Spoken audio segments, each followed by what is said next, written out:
Me llamo Valeria, tengo 35 años y trabajo en una oficina de contabilidad. Hace poco más de 2 años me casé con Héctor, un hombre que, al inicio, parecía ser el compañero perfecto. Nos conocimos en una cena de amigos. Él fue insistente, casi obsesivo en conquistarme. Me enviaba flores, mensajes a toda hora y no descansó hasta que acepté salir con él. Después de un año de noviazgo, me propuso matrimonio y yo, cegada por lo atento que parecía, acepté. Al comienzo, todo era maravilloso. Héctor se mostraba servicial, decía que quería compartir las responsabilidades en casa, él se encargaba de limpiar y lavar mientras yo cocinaba. Era un equilibrio justo. Y yo sentía que había encontrado a alguien con quien podía construir un futuro. Pero esa ilusión no duró mucho. Pasado el primer año, su actitud cambió. Se volvió perezoso, dejaba de lado las tareas que había prometido. Cuando le reclamaba, respondía con frialdad: yo gano más dinero que tú. Valeria, es lógico que mis responsabilidades en casa sean menores. Yo también trabajaba, pero para mi esfuerzo no contaba. Poco a poco comenzó a mostrarse dominante, siempre queriendo imponer su voluntad. Su egoísmo empezó a desgastarme mentalmente. Como si no fuera suficiente, apareció en escena su madre, Estela, una mujer que nunca aceptó mi matrimonio con su hijo.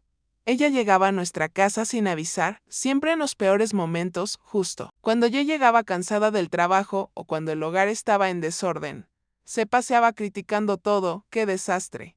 ¿Así es como llevas tu casa? No sirves como esposa. ¿Qué pensará la familia de Héctor al ver esto? No importaba cuántas veces le explicara que su hijo debía encargarse de la limpieza, ella nunca me escuchaba. Para Estela, las tareas del hogar eran cosa de mujeres y yo no era más que una empleada que debía servir a su hijo. Cuando intenté defenderme, Héctor se puso de su lado. Esa noche, me humilló frente a su madre ordenándome: hoy no cenas, sirve la comida a mamá y luego vete a tu habitación. Me sentí aplastada, como si no valiera nada. Esa dinámica se volvió constante. Estela llegaba sin previo aviso, me criticaba, y cuando Héctor llegaba, ella fingía lágrimas y lo convencía de que yo era la mala de la historia. Yo siempre terminaba siendo la villana. Una tarde, no aguanté más y fui a hablar con el padre de Héctor, don Ernesto, un hombre serio y trabajador. Me sorprendió ver su rostro de culpa cuando le conté lo que pasaba. Lo lamento. Valeria no sabía que Estela iba tan seguido a su casa. Ella siempre me decía que salía con amigas. Te prometo que hablaré con ella. Sus palabras me dieron un poco de esperanza, pero esa paz duró poco. Estela llegó esa misma semana, furiosa, acusándome de delatarla. ¿Cómo te atreves a poner a mi marido en mi contra?, me gritó. Eres una ingrata. Y como si eso no bastara. Descubrí algo aún peor. Una noche regresé a casa y noté que mi bolso de diseñadora había desaparecido. Estaba segura de que ella lo había robado. Cuando se lo conté a don Ernesto, al principio dudó, pero cuando le mostré pruebas, terminó confesando lo que jamás imaginé. Valeria, Estela ya no tiene remedio. Debemos darle una lección. Ese día, todo cambió. No sabía que el plan de mi suegro no solo destaparía las mentiras de Estela, sino también una traición aún más grande de Héctor. Después de descubrir que mi bolso había desaparecido, confirmé mis sospechas. Estela no solo era una suegra invasiva y cruel, también era capaz de robarme sin remordimiento. Con la ayuda de don Ernesto, logré recuperar el bolso. Me lo entregó en un café con un gesto de vergüenza. Valeria, dijo con voz baja, mi esposa ha ido demasiado lejos. Lo siento de verdad. Ya no es solo una suegra metida. Es una ladrona. Yo lo miraba incrédula, todavía con el bolso en mis manos. ¿Y ahora qué hacemos? Ella no va a parar, le respondí, agotada. Entonces, él me propuso algo inesperado, un plan que, en sus palabras, pondría en evidencia a su esposa y también a mi marido, si era cierto lo que empezaba a sospechar, que los dos estaban confabulados contra mí. Confíame la libreta de ahorros que guardas, me pidió. No la dejes en tu casa. Yo sé que, la tarde o temprano, intentará meterse a tu habitación de nuevo. Si Héctor colabora con ella, se descubrirán solos. Al principio dudé. Esa libreta representaba 30,000 pesos que había ahorrado durante años, con esfuerzo, desde mucho antes de casarme. Era mi respaldo, mi futuro. Pero el tono firme de don Ernesto me transmitió confianza. Valeria, no quiero que arruinen tu vida. Déjame ayudarte. Finalmente, accedí. Le entregué la libreta y él la guardó en secreto.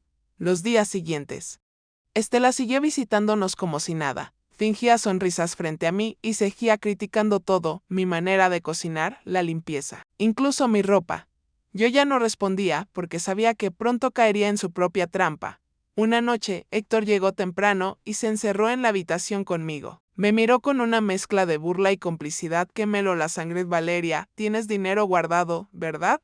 Preguntó de la nada. Métanse. Pero fingí sorpresa. ¿De qué hablas? No te hagas. Sé que tienes ahorros. Mamá lo intuyó hace tiempo. Y mira, no sería justo que te quedaras ese dinero solo para ti. Mi corazón comenzó a latir con fuerza. No podía creer que mi propio esposo hablara de esa manera. ¿Y por qué tendría que compartir lo que he trabajado con mis propias manos? Le contesté. Tratando de mantener la calma, él sonrió con frialdad. Porque en un matrimonio no. Hay tus cosas y mis cosas. Todo es de los dos, o, mejor dicho, todo se usa para lo que mamá y yo decidamos. Ese momento supe que no estaba paranoica. Héctor y Estela estaban planeando quedarse con mis ahorros. Tal como lo predijo don Ernesto, el intento de robo llegó. Un fin de semana. Fingí salir de compras y dejé cámaras ocultas en la habitación. Cuando regresé, encontré a Héctor y Estela revolviendo mi armario. No hallaron nada, por supuesto, pero escuché cómo murmuraban entre ellos. ¿Seguro que los guardaba aquí?, dijo mi esposo. Sí. Yo lo vi hace tiempo. Tal vez cambió de lugar, pero no te preocupes, hijo, tarde o temprano caerá. La rabia me consumía por dentro, pero me mantuve en silencio. Ahora tenía pruebas de su codicia. Pasaron algunos días hasta que llegó el golpe final. Una tarde, cuando yo regresaba del trabajo, Estela y Héctor me estaban esperando en la sala.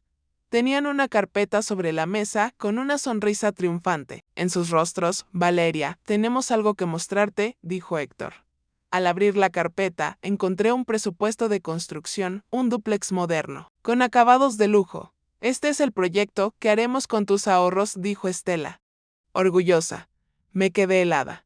¿Qué hicieron? Invertimos los 30,000 que tenías guardados, contestó Héctor con desparpajo. Deberías agradecernos. Ahora tendrás una casa. Sentí un vacío en el estómago.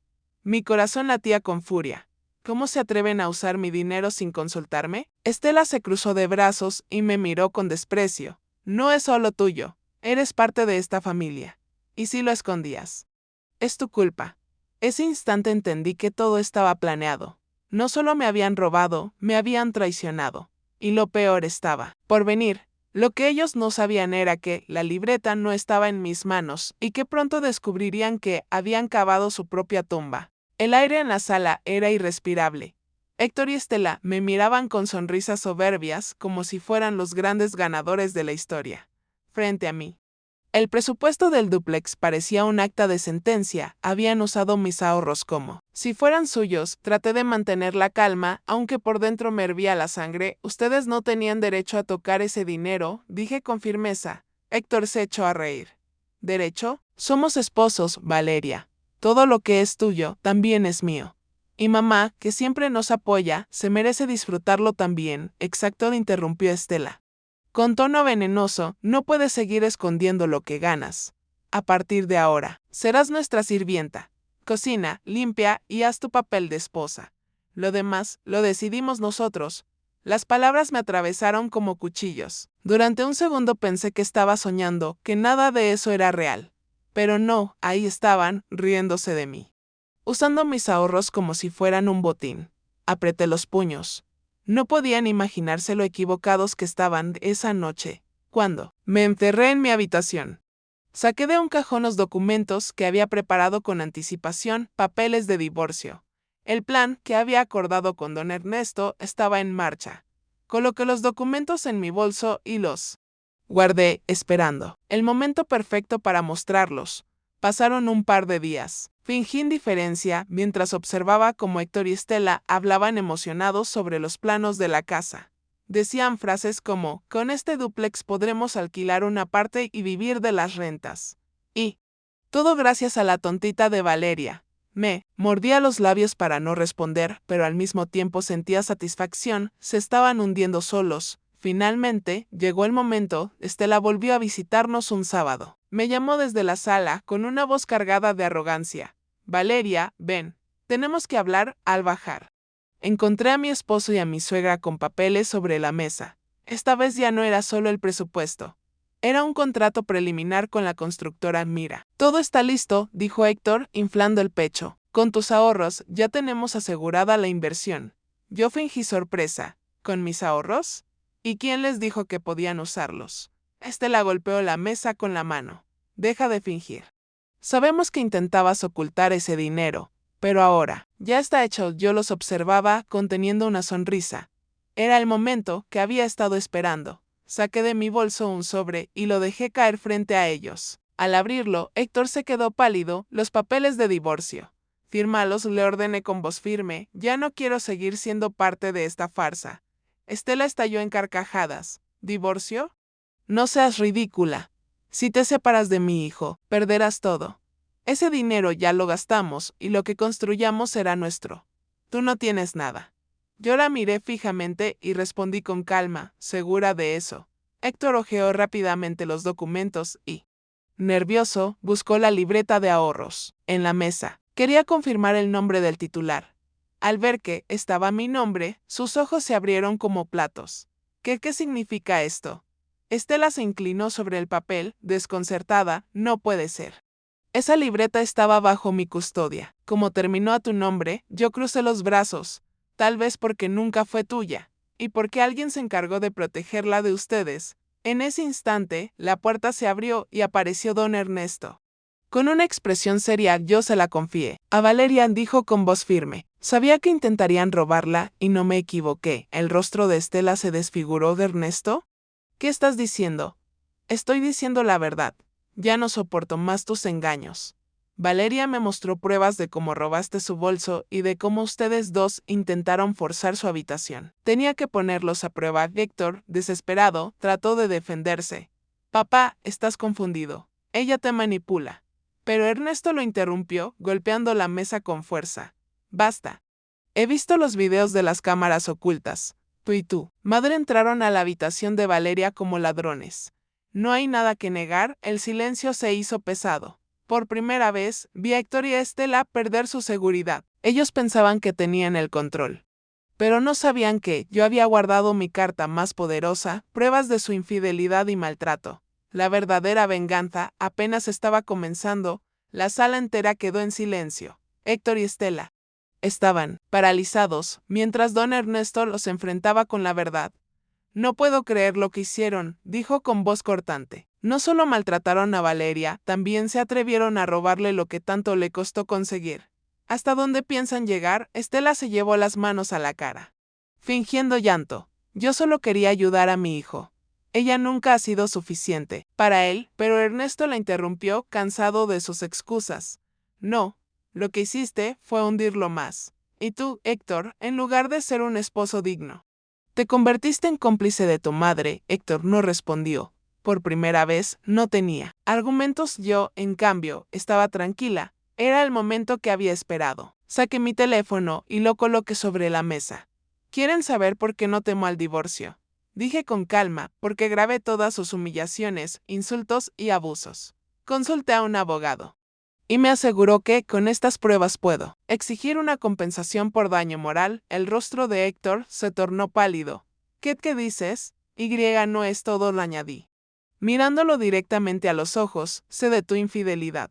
Contraté a un investigador privado y tengo fotos y mensajes que lo prueban. Tendrás que pagar por adulterio y por cada palabra que me gritaste junto a tu madre. Estela golpeó la mesa, furiosa.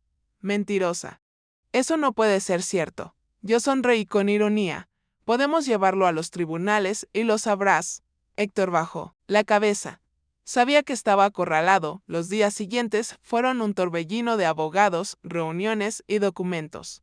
Pero gracias a todo lo que había reunido, el proceso fue rápido. El juez falló a mi favor, el divorcio se concedió y Héctor tuvo que pagarme una indemnización de 5 millones de pesos. Además, se estableció una pensión mensual por el daño psicológico que me había causado. Estela intentó interferir en el juicio, pero lo único que consiguió fue empeorar su situación. El robo de mi bolso quedó registrado, y aunque evitamos llevarla a prisión por petición de don Ernesto, su reputación quedó hecha trizas. El verdadero golpe, sin embargo, fue económico. Héctor y Estela creían que habían asegurado su futuro con el dúplex, pero descubrieron demasiado tarde que habían cometido un error fatal. La propiedad estaba a nombre de la constructora hasta que se liquidara el pago, y cómo usaron dinero que no les pertenecía. No podían reclamarla legalmente. La inversión quedó perdida y la constructora los demandó por incumplimiento de contrato. En cuestión de meses, se quedaron sin ahorros, sin casa y con una deuda que los perseguirá por años. Mientras tanto, don Ernesto tomó una decisión radical, presentó la demanda de divorcio contra Estela. He soportado demasiado, me confesó un día. Nunca imaginé que llegaría a destruir la vida de su propio hijo con tal de controlar todo. Ahora, cada uno que pague su precio. Y así fue. Estela quedó sola, con una pensión mínima que no alcanzaba para sus caprichos. Para sobrevivir, tuvo que trabajar medio tiempo en una tienda de barrio. Héctor, por su parte, enfrentó otro castigo inesperado. Su infidelidad salió a la luz en la empresa donde trabajaba. Lo degradaron y lo trasladaron a una sucursal en una zona rural con un sueldo muy por debajo del que presumía. Pasó de creerse un triunfador, viviendo con lujos, a ocupar un pequeño departamento barato en las afueras, mientras cada mes me enviaba la pensión fijada por el juez. Y yo, por primera vez en mucho tiempo, respiraba en paz. Con los ahorros que aún conservaba, más la indemnización, me mudé a un departamento propio. Invertí parte del dinero en un fondo y empecé a planear mi futuro sin miedo. Ya no tenía que soportar gritos, humillaciones ni falsas sonrisas. Entendí que el amor verdadero no se construye sobre sacrificios unilaterales, sino sobre respeto, y que a veces la venganza más dulce es seguir viviendo bien mientras ellos se hunden en las consecuencias de sus actos. Héctor y Estela creyeron que podían robarme y manipularme, pero lo único que lograron fue destruirse a sí mismos. Yo sigo adelante, libre y tranquila, mientras ellos se arrepienten cada día de haberme traicionado. Esta fue la historia, de traición, dolor y venganza, pero también de fortaleza y renacimiento. Si quieres más relatos intensos y llenos de emociones, no olvides suscribirte, activar la campanita y acompañarme en cada nueva historia. Tu apoyo hace crecer este canal.